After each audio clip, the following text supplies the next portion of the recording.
You are 11. Cold dirt under your knees, iron on your wrists, and a man on a horse who has just decided you are worth keeping. Behind you, your father is signing something.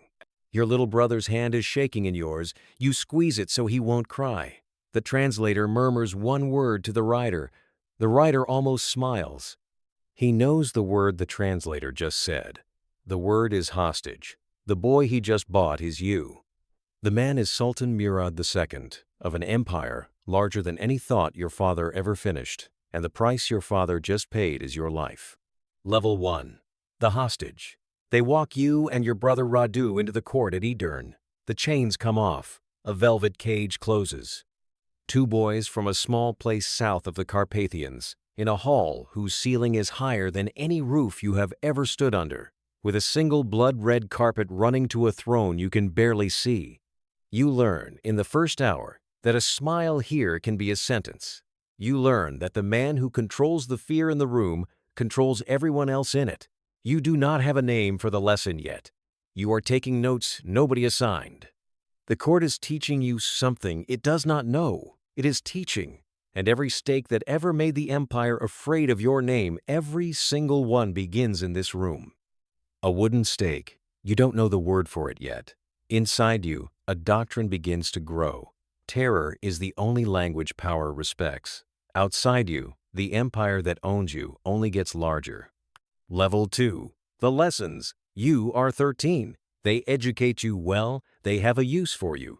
Turkish, horsemanship, the art of war from the people who will one day be your enemy. Radu is good at this. Radu charms. Radu charms in the warm ochre light of the courtiers. You sit in the cold blue margin of the room, and then a rider comes from home. Level 3. The word from home. You are 16. A messenger arrives from Wallachia. Your father, Vlad II, has been killed by his own boyars, the high nobles who swore him loyalty. Your older brother Mircea has been blinded with hot iron and buried alive. You do not weep where they can see. Something in you closes like a fist. Now you understand exactly what the empire is and exactly what fear can do, because it has just been done to your family. The doctrine in your head has a face now. The face is your brother's. Level 4. The borrowed throne. You are 17. The Ottomans put you on Wallachia's throne, their puppet, a wager, a way to test you. You hold it for weeks. Then the rivals come. The Hungarians come. You are thrown out. You ride. You run. You learn the throne is not a prize. It is bait. You will rule so that no one ever hands you to anyone again. Level 5. The cold return. You are 25. Years of wandering. You court allies. Drop them. Court them again. Every smile, a transaction. Every oath, a tool. Then the world that murdered your father is yours to walk back into. You take the throne for real this time, and your first act is the boyars. You invite the old men who murdered your father to an Easter feast. The ones who can still walk afterwards. You march to the ruins of Puinari Castle, and you make them rebuild it in their feast clothes until they drop. Level 6. The Forest of Stakes. You are 26. You make terror a policy. Theft collapses. Murder collapses. A merchant can sleep in the road and wake with his purse intact because the country has gone quiet under a horror it cannot name. You tell yourself it is order. The weapon you were taught to fear is no longer a tool you use. It is the thing you have become. Level 7. The letter you don't send back. You are 31. The Sultan's envoys come for the annual tribute and for the blood tax. The Devshirm. Christian boys taken from their families, the same kind of toll the empire took you for. You refuse. They keep their turbans on inside your hall, claiming custom.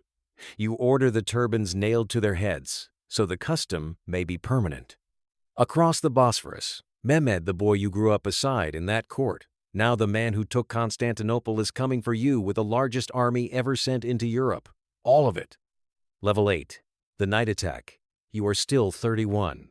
They outnumber you 3, perhaps 4, to 1. The largest Ottoman army ever sent into Europe is marching up the Danube toward your capital. You do not meet them in daylight. On the night of the 17th of June, 1462, you put on Ottoman armor, you take 7,000 horsemen, and you ride into the heart of Mehmed's own war camp in the dark, looking for the Sultan's tent.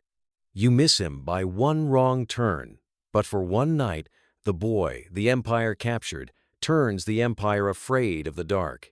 Tens of thousands of soldiers slaughter each other inside their own camp. By dawn, the field is unburied. For one night, the doctrine and the tide meet, and the doctrine holds. Level 9. The brother across the field. You are still 31. Mehmed cannot beat you in open battle, so he doesn't have to. He leaves behind your brother, Radu, the boy whose shaking hand you once held, the boy who laughed in the ochre light while you hardened. He wears Ottoman favor now, and Ottoman gold, and he calls himself the rightful Prince of Wallachia. He offers your boyars something you never could, a life without you in it. The Empire's last weapon against you is the brother you carried into that room at 11. Level 10. The locked years. You are 33. You flee north for help to Matthias, King of Hungary. He chains you instead, on forged letters, and buries you in a cell for more than 10 years. You have a country full of bodies, and not one friend to keep it. Level 11. The last forest. You are 45. They free you because they need you. The tide never stopped coming. You retake the throne for a third time, for a few weeks. And then, in the cold of late 1476, in a forest somewhere south of Bucharest, separated from your men, surrounded by Ottoman troops, you die fighting. They take your head, packed in honey, to the same court that took you as a boy. The hostage was never freed. The empire only finished the sentence it started when you were 11. You think, near the end, of the boy in the hall at Edirne. You think of the brother whose hand you squeezed so he would not cry. You think that the world taught you exactly one language, and you spoke it back to the world, in a tongue it had given you, in a voice it had taught you. And the world, having heard itself, decided it was afraid of you, and then it killed you for it. This is what they will tell in pamphlets, in legends, in a vampire story 400 years late. None of them tell this part. None of them tell the 11-year-old on his knees in the dirt. None of them tell the older brother in the earth. None of them tell the forest at the end, and the country that did not come. They will give you a costume and a coffin and forget the child. Forget the boy. Forget the lesson. Forget the empire that wrote it in him before he ever wrote it back. Another life history for God is waiting. Subscribe.